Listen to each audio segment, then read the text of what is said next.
और सीधे आपको लिए चलते हैं, बीजेपी के प्रवक्ता संबित पात्रा इस वक्त प्रेस कॉन्फ्रेंस कर रहे हैं। माफी मांगने क्यों बोल रही है? विषय गंभीर है।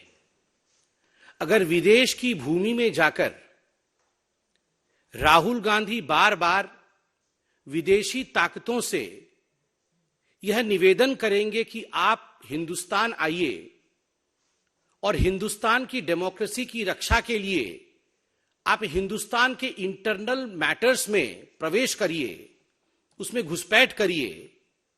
अगर यूके से और यूएस से राहुल गांधी लंदन में बैठकर इस प्रकार का डिमांड करेंगे तो स्वाभाविक रूप से देश इसे एक बहुत ही सहज भाव से ग्रहण नहीं करेगा। और एक पॉलिटिकल पार्टी होने के नाते, विश्व की सबसे बड़ी पॉलिटिकल पार्टी जो लोकतांत्रिक तरीके से जनता के आशीर्वाद के माध्यम से चुनी गई हो, यह भारतीय जनता पार्टी का कर्तव्य है कि सड़क में भी और सदन में भी इस विषय को उठाए। हमारा स्पष्ट मानना है कि यह विषय नहीं है, यह षड्यंत्र है। This is just not a random issue, this is a conspiracy, a consistent conspiracy by the Congress party and the Gandhi family। क्योंकि ये पहली बार इस प्रकार से जाके लंदन में कह रहे हो हिंदुस्तान की डेमोक्रेसी के खिलाफ, ऐसा नहीं है। और ऐसा भी नहीं है कि राहुल गांधी बिना माफी मांगे निकल जाएंगे। माफी तो उन्हें मांगना ही पड़ेगा, हम मंगवा के ही रहेंगे। मैं आपको याद दिलाऊं, इसी प्रकार से राहुल गांधी एरोगेंटली कह रहे थे 2019 में कि सुप्रीम कोर्ट में हम माफी नहीं मांगेंगे राफेल के केस में। कान पकड़ करके मौखिक रूप से माफी मांगनी पड़ी। I am sorry, I regret. ये राहुल गांधी जी को हिंदुस्तान के सर्वोच्च न्यायालय सुप्रीम कोर्ट में कहना पड़ा और सुप्रीम कोर्ट के तत्कालीन सीजेआई उससे सेटिस्फाई नहीं हुए और उन्होंने कहा नहीं, केवल मौखिक रूप से कहने से कि आई रिग्रेट यह उचित नहीं होगा, आपको एक एफिडेविट सबमिट करके क्षमा याचना करनी होगी। और देश की राजनीति में राहुल गांधी वो नेता बने जिन्होंने लिखित रूप से एफिडेविट सबमिट करके सुप्रीम कोर्ट में कान पकड़ते हुए माफी मांगा कि मैंने झूठ बोला था, मैंने जनता के बीच में फरेब फैलाने की कोशिश की थी। जो राहुल गांधी जी ने लंदन में किया है, बिल्कुल वही किया है।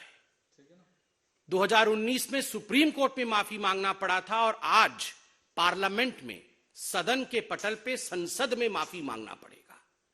आप सोच सकते हैं यह विषय कितना गंभीर है। लंदन में जाना और लंदन में कहना, विश्व के एक बहुत बड़े भूखंड में जहां पहले डेमोक्रेसी होती थी, all of a sudden this democracy has ceased to exist. यह डेमोक्रेसी अब एग्जिस्ट नहीं करती है। और इसलिए जो विश्व की शक्तियां हैं, जो डेमोक्रेसी की पहरेदार हैं, तथा कथित डेमोक्रेसी के पहरेदार हैं, the so called protectors of democracy, Europe and United States of America, why are they oblivious? ये शांत क्यों है, ये चुप क्यों है? Why don't they protect the democracy in India? मतलब this is an open invitation, ये एक खुला निमंत्रण है कि आप आइए और भारतवर्ष के आंतरिक लोकतंत्र में आप आके घुसपैठ करिए और आप हमें नेता बनाइए। What is the difference between Manishankar Iyer and Rahul Gandhi? ये मणिशंकर अय्यर और राहुल गांधी में क्या डिफरेंस है? मणिशंकर अय्यर पाकिस्तान जाते हैं और पाकिस्तान में आह्वान करते हैं कि हमें मोदी को हटाना होगा, हमें इस सरकार को गिराना होगा, आइए पाकिस्तान और हम कांग्रेस पार्टी मिलकर काम करेंगे।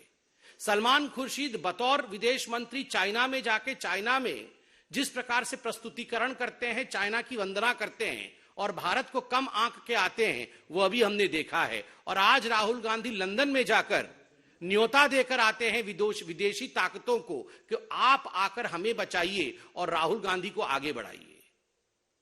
This is nothing short of what Mir Jafar did. Mir Jafar ने जो किया था नवाब बनने के लिए, आप सबको पता होगा। मीर जाफर नवाब बनना चाहता था और नवाब बनने के लिए उसने ईस्ट इंडिया कंपनी की मदद ली थी। ईस्ट इंडिया कंपनी हिंदुस्तान में प्रवेश करके मीर जाफर के साथ खड़ी हुई और उसके बाद जो हुआ वो और आप और हम सब जानते हैं, अंग्रेजों का शासन। It would not be an aberration to say that Rahul Gandhi is the present day Mir Jafar of Indian polity. जो उन्होंने लंदन में किया है वो ठीक वही किया है। शहजादा नवाब बनना चाहता है और शहजादे ने ईस्ट इंडिया कंपनी की मदद मांगी है नवाब बनने के लिए कि तुम मुझे नवाब बनाओ, मैं तुम्हें 24 परगना भेंट करूंगा, मैं तुम्हें हिंदुस्तान का एक टुकड़ा भेंट करूंगा। मीर जाफर ने बंगाल में 24 परगना उसने भेंट किया था ईस्ट इंडिया कंपनी को, और उसी 24 परगना के माध्यम से ईस्ट इंडिया कंपनी और अंग्रेजी हुकूमत हिंदुस्तान में प्रवेश करती है। History repeats itself. The present day Mir Jafar of Indian polity Rahul Gandhi has to apologise. Mir Jafar को माफी मांगनी ही पड़ेगी, इसका कोई दूसरा और विकल्प नहीं है। राहुल गांधी यहां तक गिर सकते हैं कि वो लंदन की भूमि में बैठ करके भारत के इन्वेस्टिगेटिव एजेंसीज को डीप स्टेट करार दे सकते हैं कि these are the deep states just as Pakistan has ISI. ठीक उसी प्रकार इंडिया में डीप स्टेट डेमोक्रेसी के ऊपर हमला कर रहा है। राहुल गांधी जो प्रेजेंट डे मीर जाफर है वो यहां तक गिर सकते हैं कि लंदन में बैठकर वो कह सकते हैं कि जो इंडियन इंस्टीट्यूशंस है जिसका रोल डेमोक्रेसी को प्रोटेक्ट करना है, चाहे वो मीडिया हो चाहे वो जुडिशियरी हो, ये आज कॉन्स्ट्रेन्ड है, ये आज उन्मुक्त नहीं है, मुक्त नहीं है। कमिटेड जुडिशियरी क्या होती थी ये आप इंदिरा जी के जीवनी में पढ़िए। किस प्रकार से आपातकाल के पश्चात और आपातकाल के दौरान जुडिशियरी के साथ खिलवाड़ कांग्रेस पार्टी ने किया था। व्हाट इज कमिटेड जुडिशरी, इसकी पूरी चैप्टर आज अवेलेबल है। It is a matter of research. Just because the शहजादा वॉन्ट्स टू बिकम नवाब, शहजादे को नवाब बनना है। कांग्रेस पार्टी में आज लोकतंत्र शेष नहीं है। कांग्रेस पार्टी जनता जनार्दन, हिंदुस्तान के जनता जनार्दन के आशीर्वाद से शहजादे को नवाब नहीं बना सकती है। इसलिए दूसरे देशों में जाकर शहजादे प्लीड करते हैं कि मुझे नवाब बनना है, तुम मेरी मदद करो। ये नहीं चलेगा शहजादा, ये नहीं चलेगा। आज आपको माफी मांगनी ही पड़ेगी। आपने कहा कि हमारी माइक्स ऑफ कर दी जाती है, democracy does not exist. Rahul ji आंकड़े लेके आए हैं आज आप पार्लियामेंट आए, आपके आंकड़े जो भारतीय जनता पार्टी आज बता रही है, इन आंकड़ों पे गौर फरमाएं। अटेंडेंस शीट को देखें। राहुल जी का अटेंडेंस पार्लियामेंट में 52% है, जबकि नेशनल एवरेज 79% है।